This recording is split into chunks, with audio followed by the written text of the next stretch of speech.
Hello दोस्तों, नमस्कार। मैं दुर्गेश सिंह आप सभी का स्वागत करता हूं अपने यूट्यूब चैनल पर। तो आज मैं लेके आया हूं अपना हाई स्कूल का चैप्टर नंबर 4.1। 4.1 का मैंने 2-3 क्वेश्चन बता दिया था शुरुआत का, जो कि अपना द्विघात समीकरण चैप्टर है। तो उसका मैंने फर्स्ट नंबर का 3 क्वेश्चन बताया था, बाकी 4-5 क्वेश्चन छूटा हुआ था, तो उसी टाइप का था, इसलिए नहीं बता रहा हूँ। अपना दूसरा क्वेश्चन का समीकरण बनाना था, तो एक क्वेश्चन मैंने बता दिया था आयत वाला। आप लोग बुक से क्वेश्चन देखिएगा।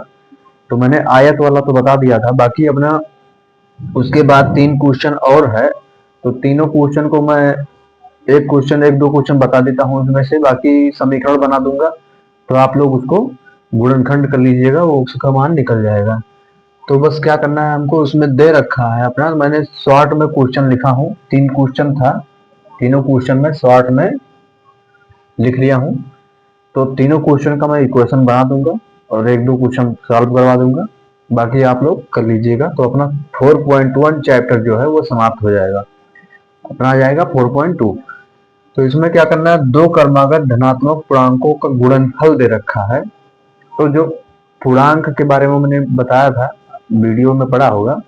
पूर्णांक जो होता है अपना, वो -0 से लेके माइनस प्लस इनफाइनाइट तक होता है पूर्णांक। तो मतलब माइनस इनफाइनाइट से लेके प्लस इनफाइनाइट तक होता है पूर्णांक। तो हमको बोला है कि दो क्रमागत धनात्मक पूर्णांक, धनात्मक पूर्णांक मतलब प्लस, प्लस वाला जो 1 से लेके इनफाइनाइट तक, इसके इधर माइनस वाला हो जाएगा, इधर प्लस वाला। तो हमको ये पूछ बोला है कि दो क्रमागत धनात्मक पूर्णांकों का योगफल, गुणनफल अपने को दे रखा है 306। तो मानेंगे, माना फर्स्ट नंबर है, माना क्रमागत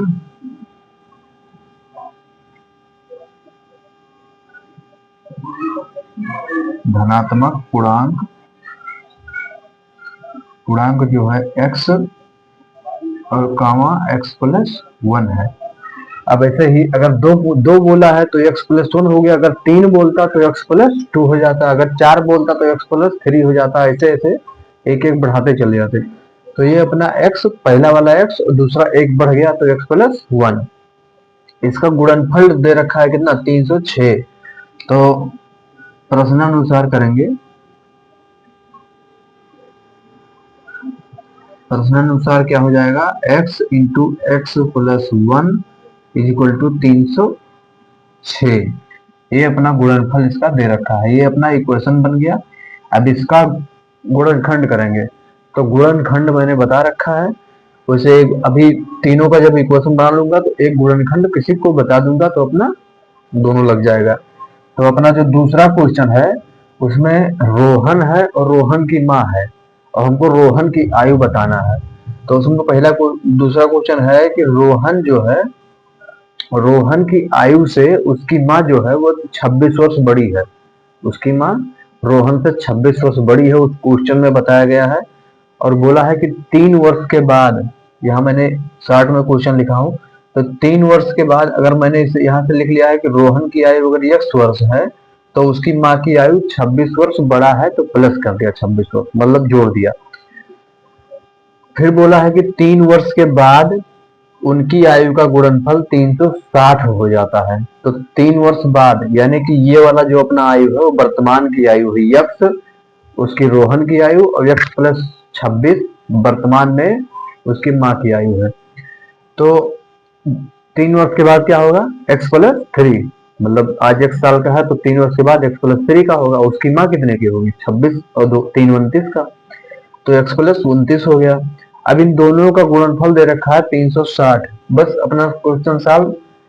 तो इसमें हम दूसरे क्वेश्चन में मानेंगे कि माना, ये मैं डायरेक्ट नहीं बता रहा हूँ, मतलब हाई स्कूल के टाइप का बता रहा हूँ। कंपटीशन टाइप का होता तो यहाँ से सॉल्व हो जाता है ऐसे ही। तो हाई स्कूल के लेवल से माना कि रोहन की आयु, माना रोहन की आयु जो है x वर्ष है, तो उसके माँ की आयु, रोहन की माँ की आयु क्या होगी, माँ की आयु x प्लस 26 वर्ष, 26 वर्ष बड़ी है। अब 3 वर्ष बाद, 3 वर्ष बाद रोहन की आयु,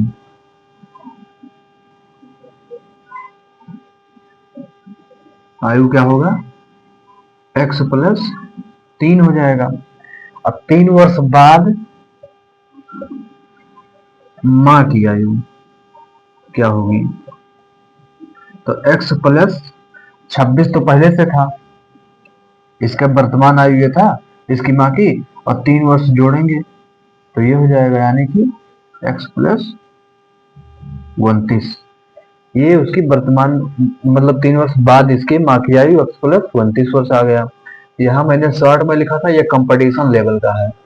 ये जो तीनों क्वेश्चन मैंने शॉर्ट में लिखा हूँ, क्वेश्चन में ही आंसर लग जाएगा अपना, तो यहीं से डायरेक्ट सॉल्व हो जाएगा। ये कंपटीशन लेवल का है,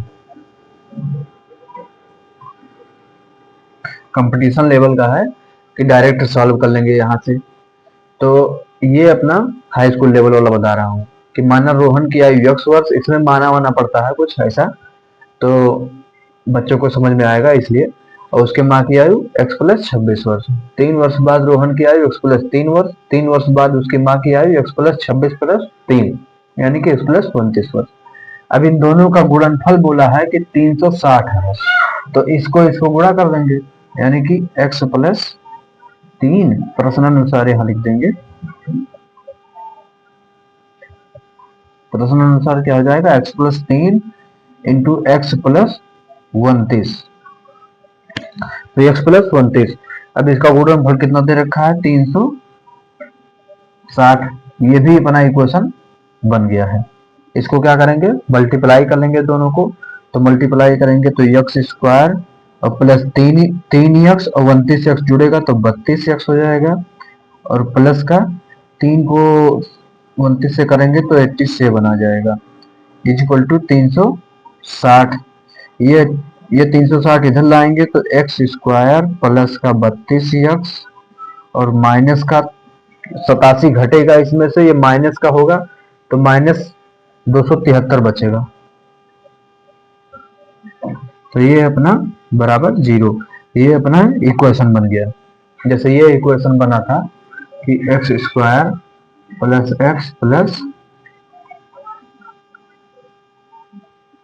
एक्स स्क्वायर प्लस एक्स और माइनस का 306 इज इक्वल टू 0, 306 इधर आ गया। तो ये इक्वेशन जैसे बना है वैसे ये भी इक्वेशन बन गया। अब इसको सॉल्व करके यक्स का मान निकाल लेंगे तो रोहन की आयु आ जाएगी। रोहन की आयु हमको बताना था, तो जिसको गुणनखंड करना आता है उसका कोई दिक्कत नहीं होगा, एक्स का मान निकाल लेगा। अभी मैं तीसरा क्वेश्चन बताने के बाद एक का गुणनखंड करके बता दूंगा, तो अपना दोनों लगा लीजिएगा। तीसरा क्वेश्चन है कि एक रेलगाड़ी है जो कि एक निश्चित समय में 480 किलोमीटर जो है 480 किलोमीटर चलती है, और फिर बोला है कि अगर वो उसके चाल में 8 किलोमीटर प्रति घंटा जो है वो अगर कम कर दिया जाए उसकी चाल, तो जो है 3 घंटे का अतिरिक्त समय लेती है। मतलब निश्चित चाल से चल रही थी 480 किलोमीटर की दूरी तय कर रही थी, कोई भी चाल था उसका, वो 480 किलोमीटर की दूरी तय कर रही थी। लेकिन जब 8 किलोमीटर प्रति घंटा उसकी चाल कम कर दी गई, एक्सीलरेटर कम कर दिया गया ट्रेन का मान लो, तो वो 3 घंटे अधिक समय लेने लगी। ये अपना क्वेश्चन है। अब मैं इसको सॉल्व करूंगा। मैंने मान लिया था इसे ही कि जो रेलगाड़ी की चाल है वो यक्स है, तो यहीं से अपना इक्वेशन बना हुआ है ये। तो समय बराबर क्या होता है, दूरी बटा चाल। यहाँ से समय बराबर, मैंने चलो यहाँ मान के बता दे रहा हूं कि माना, हाई स्कूल लेवल तो बताना ही पड़ेगा, माना रेलगाड़ी रेलगाड़ी की चाल x है, तो समय बराबर दूरी बटे चाल से क्या होगा, निश्चित समय है, मतलब समय निश्चित है, निश्चित मतलब 1 घंटा 2 घंटा कुछ भी हम मान ले तो उसका कोई दिक्कत नहीं है, हमको केवल समय बराबर दूरी बटा चाल निकाल लेना है। तो 480 किलोमीटर जाती थी और चाल यक्स था, तो ये हो गया अपना निश्चित समय वाला 480 बटे यक्स हो गया। ये चाल मैंने किलोमीटर प्रति घंटे में माना है, ये हो गया। अब बोल रहा है कि 8 किलोमीटर जो है चाल कम कर दी गई है, तो रेलगाड़ी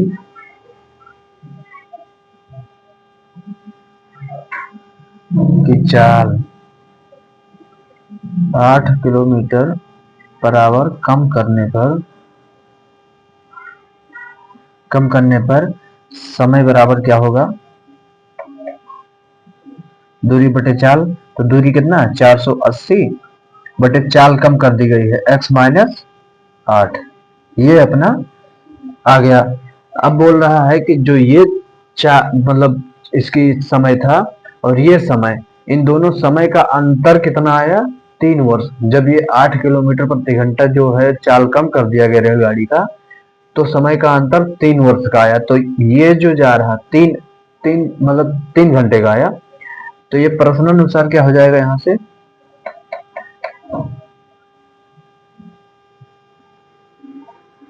3 वर्ष कम हो गया ना, तीन मतलब 3 घंटे कम हो गया। तो 480 बटे x माइनस ये जिस समय से चल रही थी और ये चाल कम करने पर जो समय आया 480 बटे x माइनस 8 बराबर कितना 3। इसको इसको घटाने के बाद क्या आना चाहिए 3। तो ये अपना सॉल्व करेंगे, 480 दोनों में कॉमन है और ये x माइनस 8 इधर जाएगा और ये माइनस का x इधर जाएगा और बटे बटे नहीं लगाते हैं, डायरेक्ट करते हैं यहाँ पे। तो ये हो जाएगा बराबर 3 इंटू एक्स और x माइनस 8, ये हो जाएगा।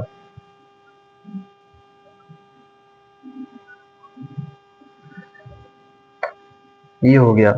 अब इसको सॉल्व करेंगे तो ये यक्स यक्स कट जाएगा और यहाँ से 3 से ये कटेगा तो 16 3 48, 16 अट्ठे 128 होता है, यहाँ से माइनस का 128 यानी कि 0 ये वाला, और बराबर ये यक्स स्क्वायर माइनस 8 यक्स आ जाएगा। तो ये माइनस वाला इधर आएगा यानी कि एक्स स्क्वायर माइनस 8 यक्स और प्लस का 1280 इज इक्वल टू 0। ये अपना इक्वेशन बन गया। अब इस इक्वेशन को सॉल्व करेंगे और सॉल्व करने के बाद यक्स का मान निकालेंगे तो वही अपना आंसर हो जाएगा। रेलगाड़ी की चाल ही बतानी थी, तो यक्स का मान निकालेंगे यहाँ से अपना, तो रेलगाड़ी की चाल आ जाएगी। तो ये इक्वेशन, एक ये इक्वेशन, एक ये इक्वेशन, तीनों इक्वेशन को सॉल्व करना है। वैसे उत्तर माना जो बुक में दे रखा है एनसीईआरटी में, तो यहीं तक दे रखा है। एक सॉल्विंग बता देता हूँ यक्स का मान निकालने के लिए कैसे निकलेगा। तो मैं थोड़ा सा जगह मिटाऊंगा यहाँ पे, नोट डाउन कर लीजिएगा या पूरा। बाकी अपना ये आंसर आ चुका है, यही अपना आंसर दे रखा है बुक में। बाकी अगर हम प्रश्न के हिसाब से चलें कि रोहन की आयु निकालें यक्स की कितनी वर्ष का है, तो इसको सॉल्व करना पड़ेगा। तो चलो इसी को सॉल्व करके बता दे रहा हूँ। X square plus 32 x minus 273।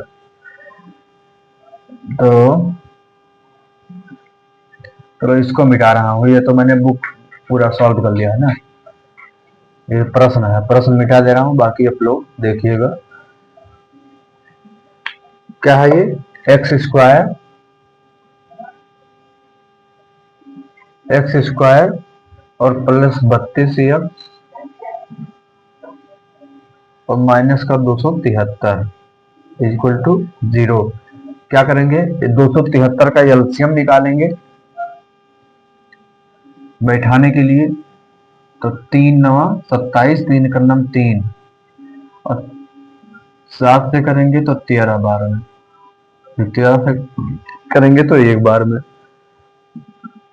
ये अपना एलसीएम हो गया। एलसीएम क्यों निकालते हैं, ये जो बीच वाला है 32 एक्स और ये जो आया अपना गुणनखंड, गुणनखंड को जोड़ने और घटाने पर हम क्या करें, 32 लेके आना है, जोड़ें या घटाएं कुछ भी करें इस गुणनखंड को।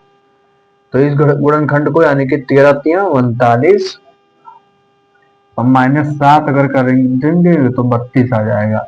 तो हमको 32 लाना था।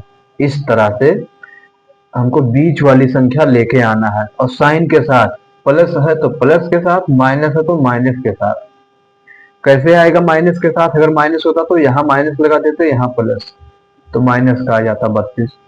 तो ये गुणनखंड निकालने का तरीका है। बाकी ये अपना लगाइएगा, ये 360 वाला लगाइएगा, नहीं ये वाला तो मैंने बता दिया। 306 वाला इसी टाइप का है, ऐसे ही गुणनखंड करेंगे, उसके बाद बैठाएंगे, यक्स में बैठाना है, एक आना चाहिए जोड़ने या घटाने पर, तो अपना सॉल्व हो जाएगा। तो यहाँ से अब इसको मिटा रहा हूँ, इसका कोई मतलब नहीं है, समझा दिया। तो अब यहाँ से क्या होगा, एक्स स्क्वायर और प्लस का 39 एक्स और माइनस का 7 एक्स माइनस का 273 इज इक्वल टू 0। यहाँ से x कॉमन करेंगे तो x प्लस 39 आ जाएगा, और माइनस का 7 कॉमन करेंगे तो x माइनस x प्लस 39 आ जाएगा बराबर 0। तो x माइनस 7 बराबर 0, तो x बराबर कितना 7, और x प्लस 39 बराबर 0, तो x बराबर माइनस का 39, माइनस वाला आग्रह हो जाता है, ये अपना मान हो जाएगा यक्स बराबर 7। तो ये वाला सॉल्व किया था, तो यक्स मैंने माना था क्या था, रोहन की आयु 7। तो यानी कि रोहन की आयु क्या आ गई,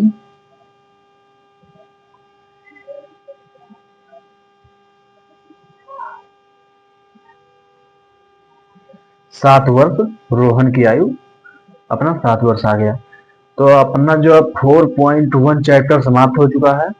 4.2 मैं कल बताऊंगा। तो अगर वीडियो पसंद आता है तो हाई स्कूल वालों को शेयर करिएगा। मैं बार बार यही बोलता हूँ, हाई स्कूल वालों को शेयर करिए, क्योंकि हाई स्कूल का ये मैथ है। तो ये अपना बुक में केवल यही आंसर दे रखा है, ये और ये तीनों। बाकी अगर सॉल्व करेंगे तो यक्स का मान निकलेगा, वही अपना आंसर हो जाएगा। तो यक्स का मान 7 वर्ष यानी कि 7 वर्ष का है ये। तो आज के लिए इतना ही। Thank you.